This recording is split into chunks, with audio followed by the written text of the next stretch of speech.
Sometimes languages make no sense. Sometimes translations make no sense.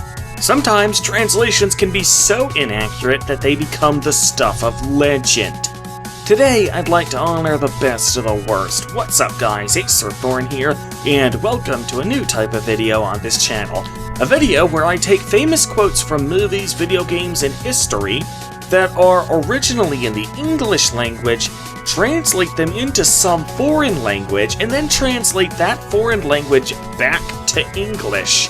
And see just what kind of incoherent nonsense gets spit out by the auto-translators. Now, for this exercise, I'm going to be using Google Translate to translate these lines from English to the foreign language I'm using. And then I'll be using the website of translate.yandex.com to translate those messages back into English, which I will refer to as the English 2 version. My reason for using two different translators is to safeguard against the possibility that Google Translate might somehow remember what the original English message was and give us a more accurate retranslation as a result. Also, to ensure maximum confusion in the translation process, I'm going to be removing all capital letters and all non-alphanumeric characters, just to make sure that the resulting English is the most incoherent mess possible. So, now that we've got the ground rules out of the way, let's get this party started. My first famous English quote is going to be the first 5 sentences of the Gettysburg Address. For this entry, I'm going to be translating it into the language of Sinhalese, a language spoken by approximately 17 million people, at least as of 2012, the most recent actual count, and is predominantly spoken by the people of Sri Lanka, an island nation located just slightly off the southern coast of India. Now, the first 5 sentences of the Gettysburg Address, when written with proper spelling, punctuation, and grammar, look like this. The incorrect version that I am putting into Google Translate looks like this. When I translate that into Sinhalese, it looks like this, and the English 2 version looks like this. The score is 4 and 7 years ago. Okay, that line should be taken as a dead giveaway that this is supposed to be the Gettysburg Address. Our fathers to this continent, and the independence of the conception of the new nation's birth. Huh? So, the continent itself has a family now? For that matter, the independence of the conception of the new nation's birth? Doesn't conception and birth mean the same thing? For that matter, why include the word new? If something is born, that means it's new. And how can the conception of a nation have independence? And all men are the same! Obviously, this is supposed to be the part that says all men are created equal. And the proposal will be committed. Wait, what proposal? Our country is considered illegitimate now if they're born out of wedlock or something? We are now in the same country or any other nation. Well, can't argue with that. Either we're in the same country as mentioned before, or we're in some other country. It has to be one of the two, right? Well, I suppose you could be on international waters, so it isn't a completely redundant statement. A conception that is committed to you to go to the Great Civil War. Okay, so apparently now the entire reason the United States was founded in the first place was so these soldiers could go off on a civil war? I know the Continental Army was formed in 1776 for that purpose, but the United States of America? And an experiment is currently on the stand. Really? What scientists are in charge of this experiment? What are you trying to find out by having this experiment? The War of the Great Battlegrounds of the U.S. Okay, credit where it's due. That's certainly a more creative name for the war than just the American Civil War. In a long time of the enduring be able to the nation's survival for their life of sacrifice for those who have a final resting place, the same as the fields in the section dedicated to the we have come. It is entirely appropriate and the appropriate means to do this. I don't even have a joke for that one. This is just nonsense. Well, that was a thoroughly confusing translation. Brace yourselves, because this is only going to get worse from here. Next, let's try a lyric from a song. I wanted to pick a song lyric that the majority of people will have heard of, so I decided to go with the chorus of Eye of the Tiger by Survivor. This is what the grammatically correct version of this chorus reads like. Meanwhile, this is the version that I will be putting into Google Translate. This time around, I decided to translate the message into the language of Urdu, a language spoken by approximately 68.62 million people in the countries of Pakistan and India. The Urdu translation ended up looking like this, and when I retranslated that back into English, the English 2 version looked like this. This Eye of the Tiger, is it our rivals? The challenge of rising to the battle of encouragement, and last known survivors at night, in their hunting to the stalks, and Eye of the Tiger with all of us watching, pretend. Okay, I can still tell that this was originally the song Eye of the Tiger. Don't worry, we're going to be getting into the translations where the original meaning was almost completely lost on us in just a little bit.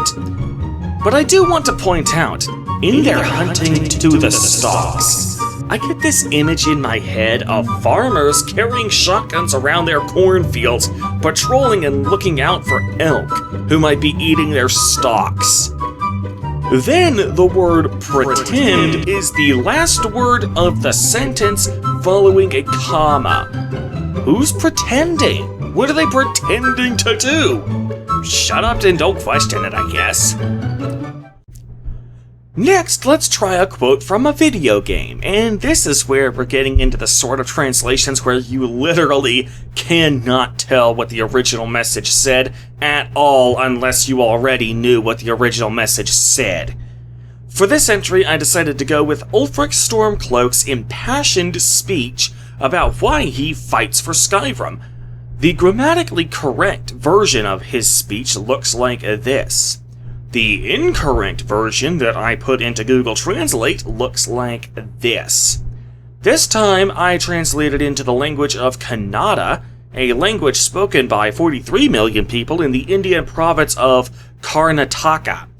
The Kannadian translation looks like this, and then the English 2 version looks like this. You know, when I read the first few words of this English 2 version, it almost has a heavy metal musical rhythm to it. Fire in the grass, dynamite, I hold the man for I will fight! But after that, I couldn't manage to string these words together in any sort of musically pleasing rhythm. Still, it's hilarious how incoherent these words are. With their wives and children, for I will fight. They name their last breath in the pseudo. Wait, so people actually give names to their breaths now? Was his last breath named Steve? And what does it mean to name something in the pseudo? Came home a few, for some people I will fight. It's funny because this almost makes sense in English.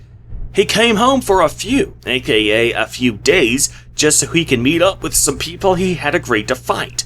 Basically, he challenged some people to a duel in the mail. They accepted his challenge for a duel by sending a letter back to him, and so he came home for a little bit just to have that duel with him.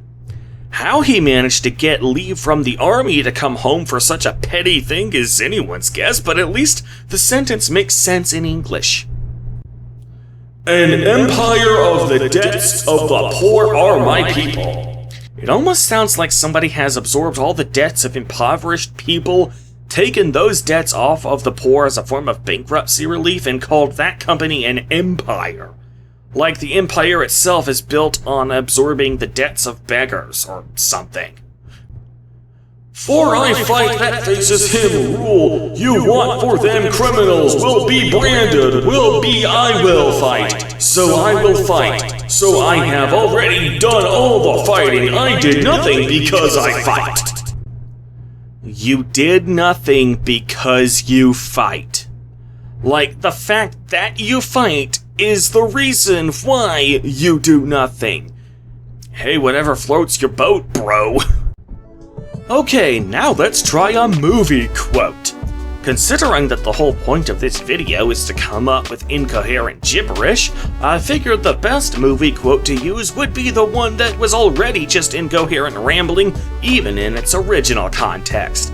Mr. Madison's response to the high school game show question. The grammatically correct movie quote looks like this, while the message I put into Google Translate looks like this. I translated it into the language of Kyrgyz, a language spoken by approximately 4.3 million people in the countries of Kyrgyzstan, because duh, Afghanistan, Tajikistan, Pakistan, and the Chinese province of Xinjiang. The Kyrgyz translation looks like this, and when I put that into Yandex, the English 2 version looks like this. You know, this has to be the closest we've come so far to a genuinely coherent English 2 translation. To me, industrial robbery is what they see before us, and nobody missing, just like small-scale industry. I can kind of, almost, sort of follow along with this. Imagine that the most coherent English 2 translation comes from the most incoherent original English lines. However, I do have to ask, what happened to the puppy? The puppy seems to have gotten almost completely lost in the English 2 translation. Also, the word revolution seems to have been replaced with robbery, which is something I have to scratch my head at. And now it's time for the main event.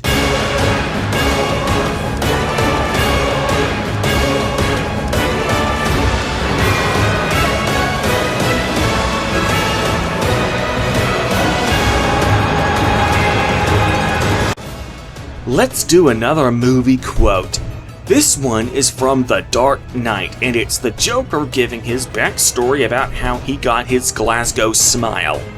The grammatically correct version of his dialogue looks like this, while the version I'm putting into Google Translate looks like this. I translated this into the language of Marathi, a language spoken by approximately 83 million people in the Indian province of Maharashtra, and I'm sure I mispronounced that. The Marathian version of the Joker's rant looks like this, and then the English 2 version looks like this. I want to know how my father was a drinking and a lover, so in one night he acquires a kitchen knife. To the usual mother to defend himself is seeing me that he takes the knife as I don't like as he acquires a kitchen knife. He is now almost all the way inside my ass. Damn. Just damn, bro. Okay, first of all, it seems that the Joker's mom was one ugly woman, so his father had to get drunk in order to be able to make love to her. Apparently, they were also into some kinky bondage because it definitely seems they were into some knife play. But then it turns out that his father was also into some incest because he also started making love to his son. In addition to that, he is also apparently a very slow lover because after all this time, he still hasn't made even one single dick thrust into the Joker's anus. Damn, I've heard of slow, sensual lovin', but this is ridiculous. Well, ladies and gentlemen, I hope you all had a good, hearty laugh along with me today. Let me know down in the comments if you'd like me to start doing these kinds of funny auto translations on a regular basis. If this video ends up blowing up and getting a lot of views, I'll certainly do this more often. In the meantime, however, I am Acer Thorin, and I will see you guys later.